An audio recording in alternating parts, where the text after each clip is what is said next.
12 পাছ কৰি মই অভাৱত পৰি তাৰ পৰা মই ৰেষ্টুৰেণ্টত কাম বিচাৰি গ'লোঁ। বায়'ডাটাৰ জমা দিয়াৰ পাছত মোক মেনেজাৰে মাষ্টাৰ চেফ হোৱাৰ সপোন দেখুৱাই গোটেই ৰাতি বাচন ধুৱালে।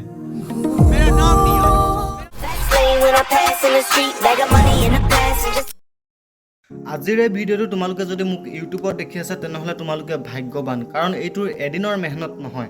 2019 চনৰ পৰা ঘঁহি আজি এই পৰ্যায়ত মই পাইছোঁহি। 2019 চনৰ পৰা সফল কি মই আজিলৈকে তাৰ মুখখনেই দেখি পোৱা নাই।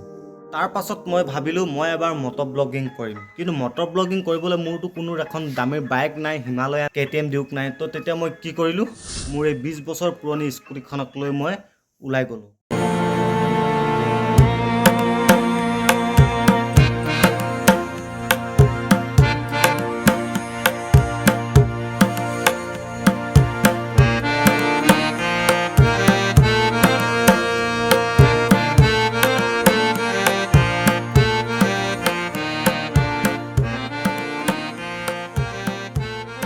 তাৰ পাছত মই এনেকৈ ইউটিউবত ঘঁহি তাৰ পৰা মই একো ফলডাল নাপালোঁ। তাৰ পাছত মই ৰিয়েলাইজ কৰিলোঁ যে ক'ৰবাত কিবা নহয় কিবা এটা মোৰ ভুল হৈ আছে, সেইকাৰণে মোৰ ইউটিউবত ভিউজ অহা নাই। তাৰ পৰা মই ইউটিউবত ৰিচাৰ্জ কৰিব লাগি গ'লোঁ, আৰু লোকৰ টাইটেলবোৰ ৰিচাৰ্জ কৰি মই কি পালোঁ, আজি একেলগতে গা ধুলোঁ। 16-17 বছৰীয়া ল'ৰা ছোৱালীবিলাকেতো এইবিলাকেতো বিচাৰি ফুৰে, নিজৰতো গাৰ্লফ্ৰেণ্ড নাই, এইকেইটাক চায়ে আজি কাম চলাম বুলি।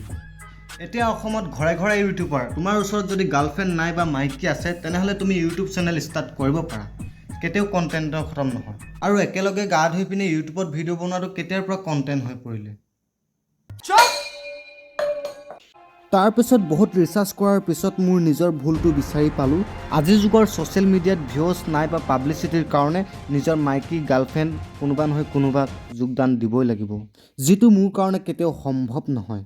এতিয়া অসমৰ ইউটিউব চেনেলবোৰত দিব প্ৰথমতে গাৰ্লফ্ৰেণ্ড বয়ফ্ৰেণ্ডৰ মাজত লাভ ষ্টৰী, তাৰপিছত কাজিয়াৰ প্ৰেংক, দুদিনৰ পাছত বিয়াৰ ব্লগ ধাৰাসাৰ আহি যাব।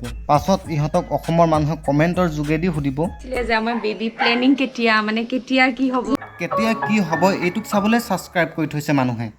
মা বিচাৰি আহিছোঁ ঘৰত, আকৌ মাহঁতৰ আগত মানে কথাটো বাদবা লাজ লাগে। অসমৰ 3.66 ক'ৰ মানুহৰ আগত ক'বলৈ ভাল লাগে আৰু মাকৰ আগত ক'বলৈ লাজ লাগে।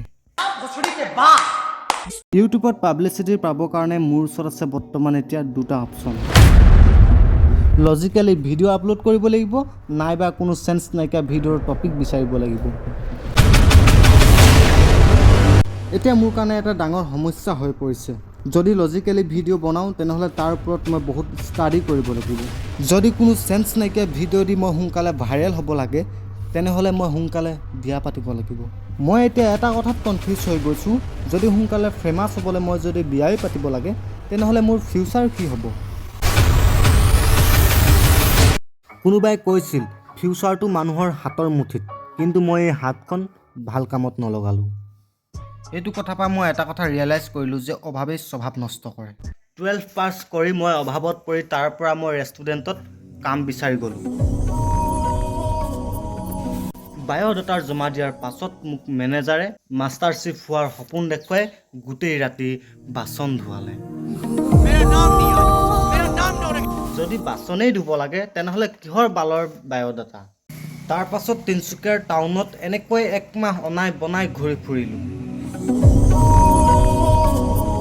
ঘৰৰ পৰা যেতিয়া ফোন আহে কি কৰিছোঁ বুলি, মইহে জানো কেনেকৈ লোকৰ টমটম চলাই কোনোমতে জীয়াই আছোঁ। তাৰ পাছত এসাঁজ খাই এসাঁজ নাখাই এনেকৈ টমটম চলাই মই বহুত ডাঙৰ বেমাৰত পৰি গ'লোঁ।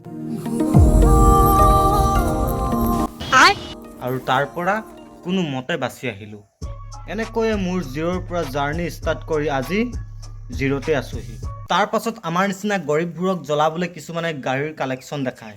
আপোনালোকক দেখা মোৰ লাইফৰ চবতকৈ ডাঙৰ ছুপাৰ বাইকখন।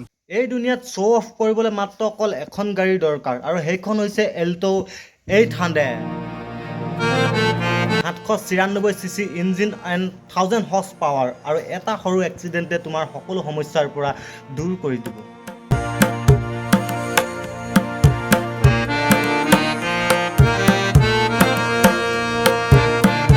বাছ মোৰ এই বিলাসীৰ লাইফষ্টাইল জাৰ্ণিৰ ষ্টৰী আজি ইমানেই।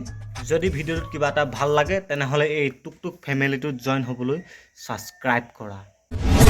screen when I pass in the street. Bag of money in the passenger seat.